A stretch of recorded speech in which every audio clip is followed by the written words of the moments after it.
Hello and welcome, everyone. My name is Brittany Larrabee, and I'm a senior health and wellbeing consultant at Borislow. I've been with Borislow for almost 6 years next month, and I'm so happy that you can be joining me today. As a reminder, this is a recorded webinar. If you have any questions or comments, please enter those into the chat function. So once again, welcome. I hope everyone's staying warm on this very snowy day. And yeah, today's topic is nutrition simplified, food labels and grocery shopping. Nutrition is such a complicated but simple topic, and we're going to break down some of the basics to help you make some healthier choices. So before we dive into that, just a couple logistical things.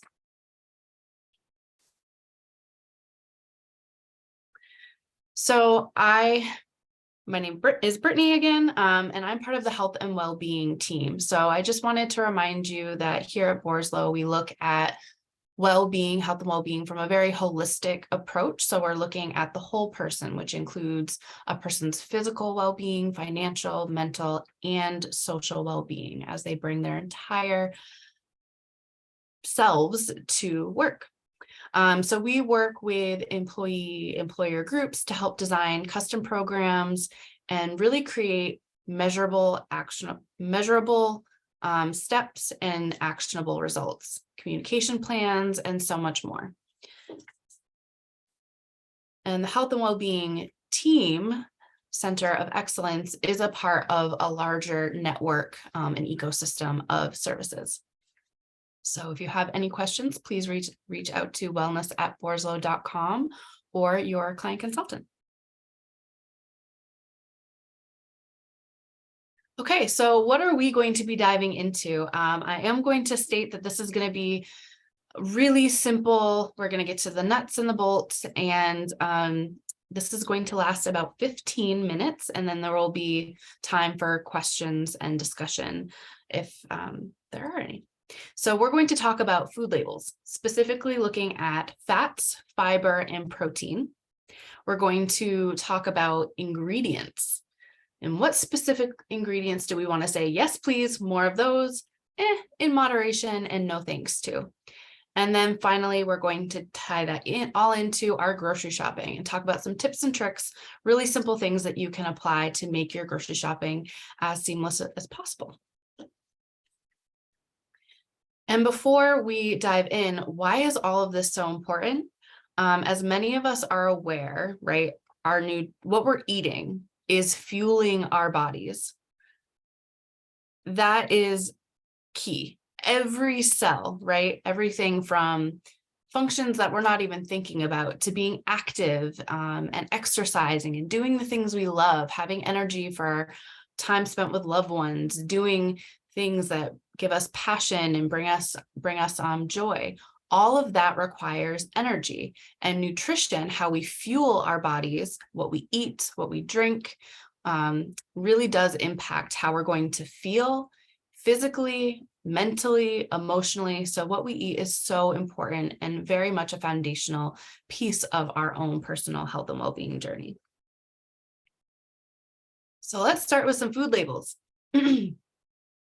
All right, fats, fiber, and protein. We're going to break these down a little bit. So healthy fats. These are really, really important. They give your body energy, support cell function, they protect your internal organs, help your body absorb nutrients, and they produce important hormones. So what are some really healthy whole food sources of healthy fats? Things like fish, avocados, seeds, nuts, olive oil, eggs, just to name a few. This is not an all-encompassing list. I will mention I'm not a registered dietitian, so please talk with your doctor, registered dietitian, for specific guidelines around needs and dietary restrictions that you may have. Fiber. Why is fiber important? We hear a lot about fiber, but it helps maintain bowel health. So going to the bathroom keeps us regular. It helps to reduce cholesterol. It normalizes blood glucose, which can very much help in our energy management as well as diabetes, and promotes a healthy weight. So where are you going to get whole food sources of fiber from? Fruits, vegetables, avocado, lentils, beans, whole grains are all really great sources of healthy whole food sources of fiber. And last but not least, protein. We all hear protein, protein, protein, protein, right? But why? Why is that so important? Because on a regular basis, as we are going about our day, our body is using cells, it's using muscles, and so things are breaking down. So this protein helps your body repair cells. It reduces muscle loss from the aging process, from the breaking down of muscle as we're building muscle.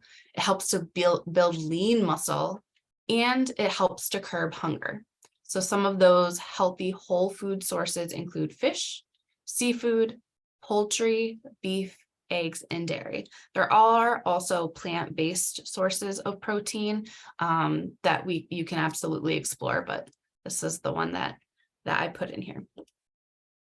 So these are the three things that we're going to be looking for when we're looking at our food labels. So I went into my pantry, into my kitchen. Yes, this is a sneak peek into my kitchen and pantry. You'll get an idea of where I grocery shop. And I wanted to show you some things, nothing special, but what we're specifically looking at. So of course, you've got what it is. We're looking at hearts of palm. And then we're going to be looking at the fat, the fiber, and the protein. So if we're going to be looking at three key pieces of what we want more of in our foods, I like to focus on what do we want to say yes more to versus what are we always saying no to. So yes, right, we're going to look at our total fat. So here there's 0 grams. Dietary fiber, there's 2 grams, and then protein 3 grams. So especially for a plant-based source, this is pretty good. Okay, let's look for another example. So as you're grocery shopping, and we'll talk about this a little bit more, but we do want to start getting in the habit of looking at food labels while we are grocery shopping, especially when it comes to packaged foods. A lot of our whole foods, such as fruits and vegetables, other than canned, isn't necessarily going to come in a package. So if it's in a package, definitely want to look. Okay, rolled oats, right? This is a gluten-free variety, but regardless, even if it was had gluten, I think the nutrition facts would be pretty much the same. So here, when we're looking at a serving size, so if you look above under the nutrition facts, it does say a serving size is a 1/2 cup of dry rolled oats. So these nutrition facts are based off of that serving size. So that will fluctuate if you're having more than what is identified as a serving.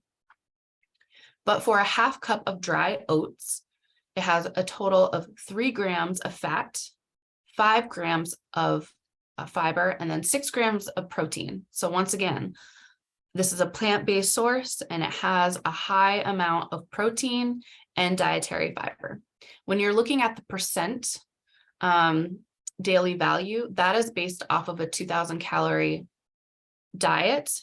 And these are just guidelines. So once again, it's not the end all be all, but it is giving you some really helpful information.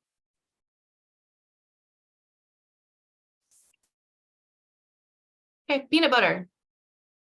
Unless you are allergic to nuts and peanuts, this is usually a staple in most people's pantries. So total fat, 16 grams. So you'll notice this is definitely a higher fat content, but it's a healthy form of fat. It's a whole food form of fat.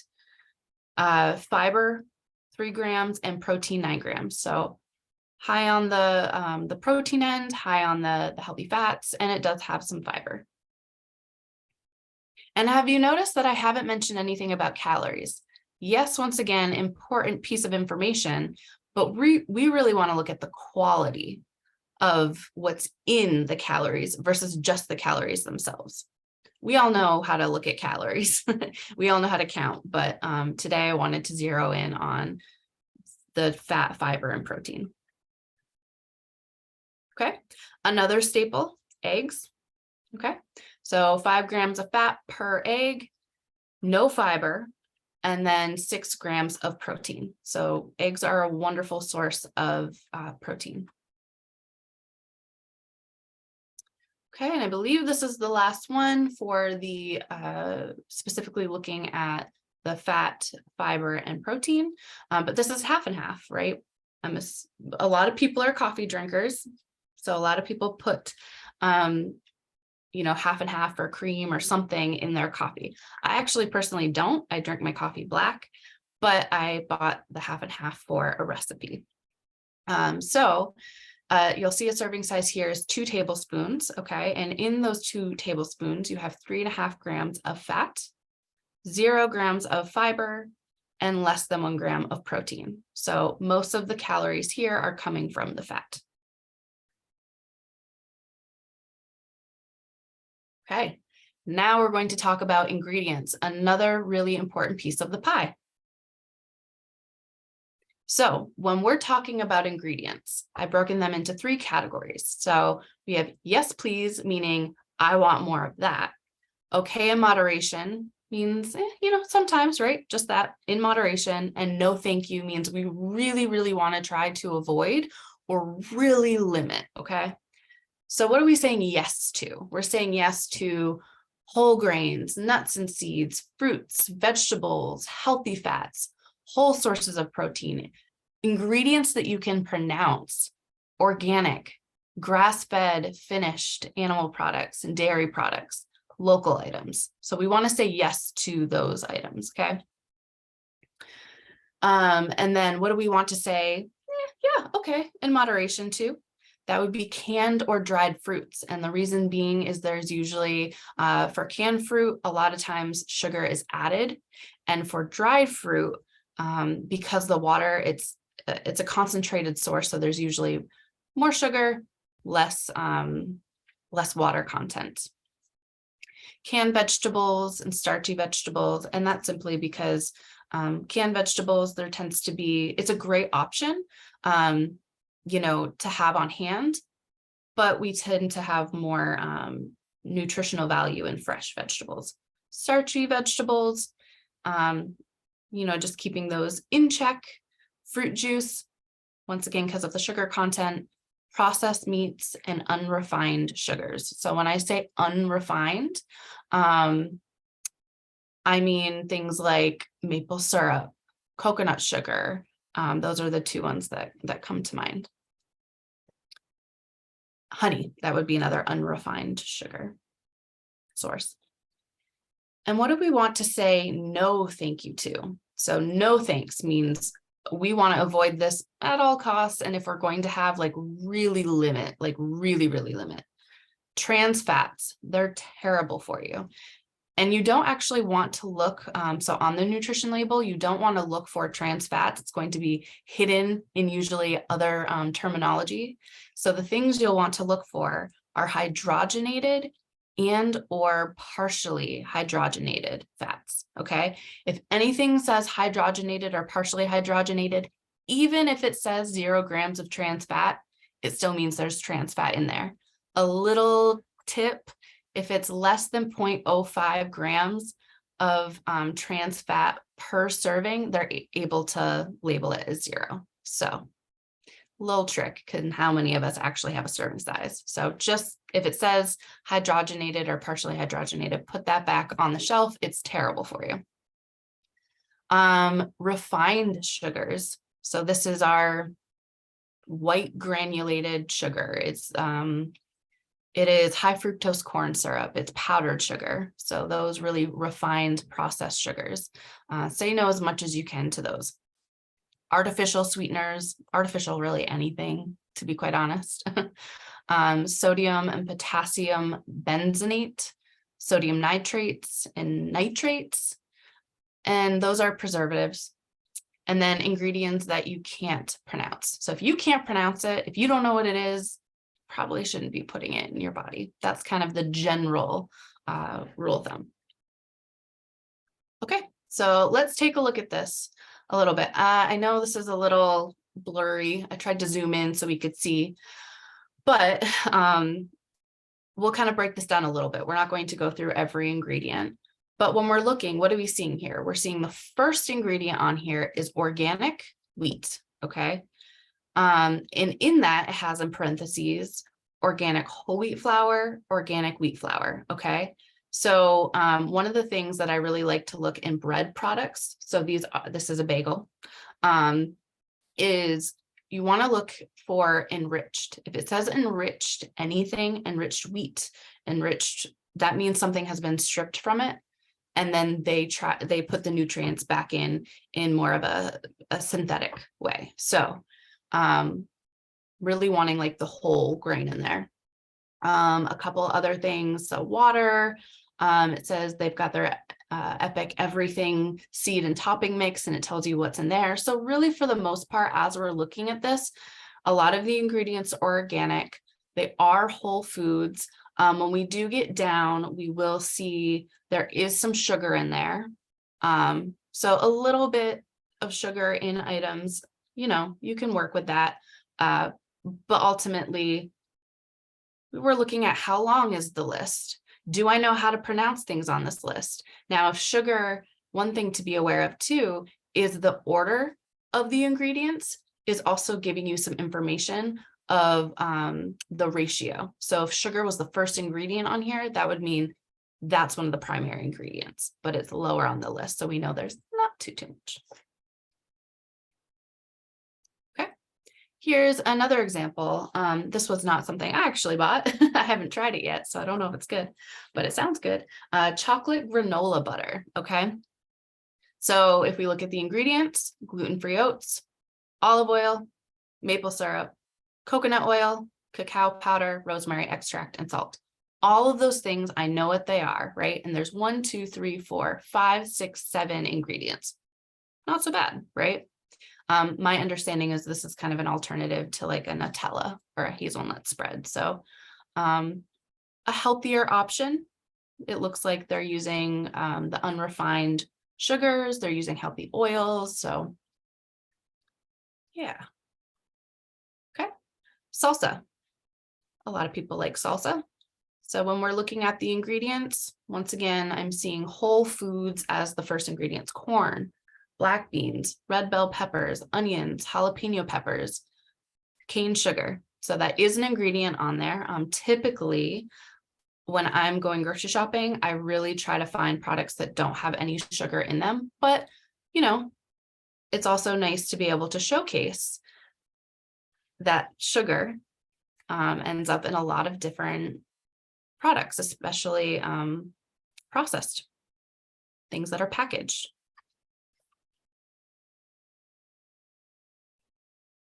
Okay, mac and cheese, right? So once again, looking at the ingredients, I do notice, so as I'm looking at this list, right, it looks for the most part pretty good. Natural flavor, that's always kind of a questionable one because so many natural flavor, what does that even mean? And then when we get down to like the last couple ingredients, disodium phosphate and silicon dioxide, I don't really know what those are. It's a little hard to pronounce. Probably want to avoid having, those types of things in a lot of packaged foods. Okay. So when we're looking at this marinara sauce, a couple things to be aware of is the first thing I look at is I'm looking for sugar, because tomato sauce is something that sugar definitely sneaks its way into. I'm not seeing any sugar here, okay? The next thing is oils. What types of oils? So things like soybean oil, canola oil, they're not the healthiest types of oils. So I do just try to be aware. But other than that, I'm seeing spices and, tomato puree, it's organic. Another thing to be cautious of, and if you have allergies, then you're very aware, but where it does say contains soy, right? So if there's milk products, that will help you in what to avoid if you do have any types of food allergies or sensitivities. Okay. And now, so a little bit about food labels, a little bit about reading the ingredient lists. how do we tie this all together into our grocery shopping? And what are some ways that we can make grocery shopping easier?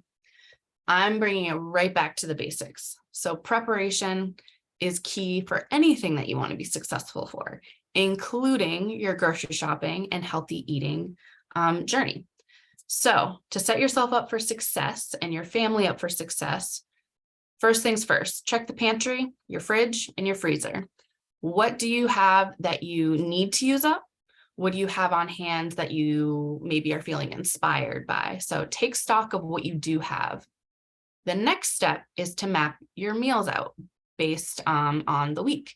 So a lot of times, kind of looking at what does your schedule look like? What types of activities do you have going on? Are there certain days where your family is just going to be busier, that you're going to be busier, and maybe you don't have as much time? What are days when you have a lot more free time?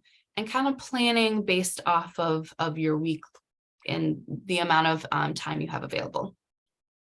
The next thing is, once you've mapped out your meals and what works for you and your family, you start making a list of what you need.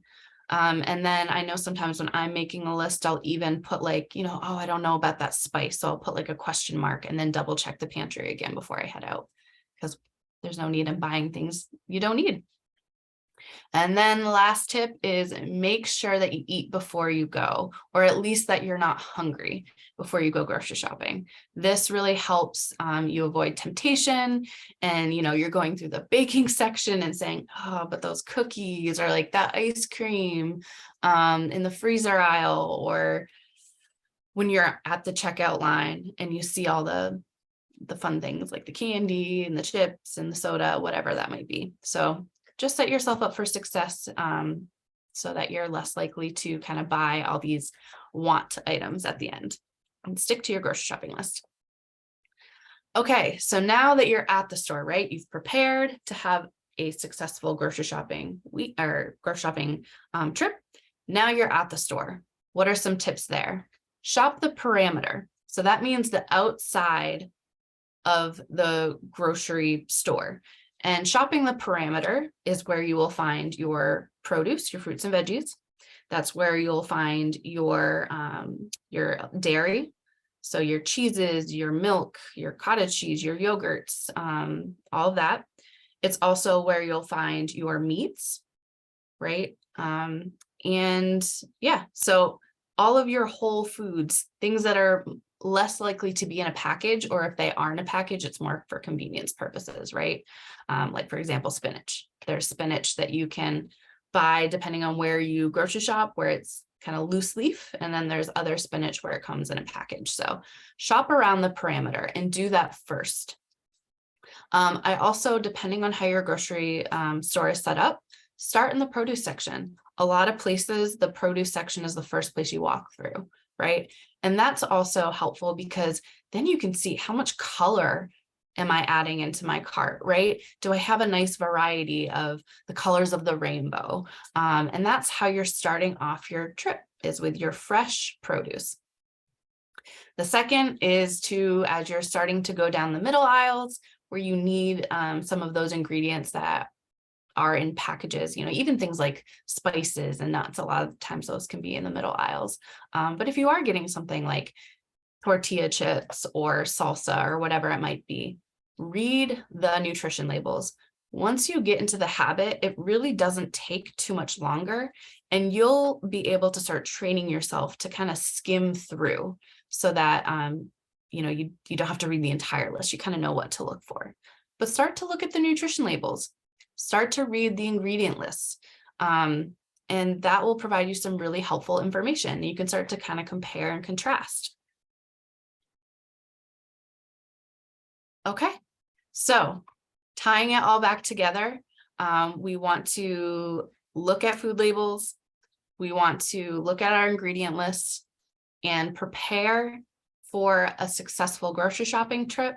And then while you're there, shop around the perimeter and then use the other tips that we've talked about. Are there any questions?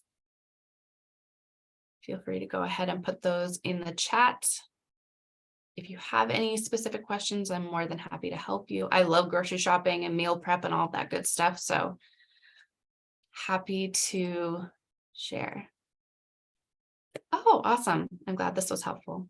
Well, thank you, everyone. I hope you have a wonderful rest of the day, and I'll stick around for the next 5 minutes if there are any specific questions. Thanks so much.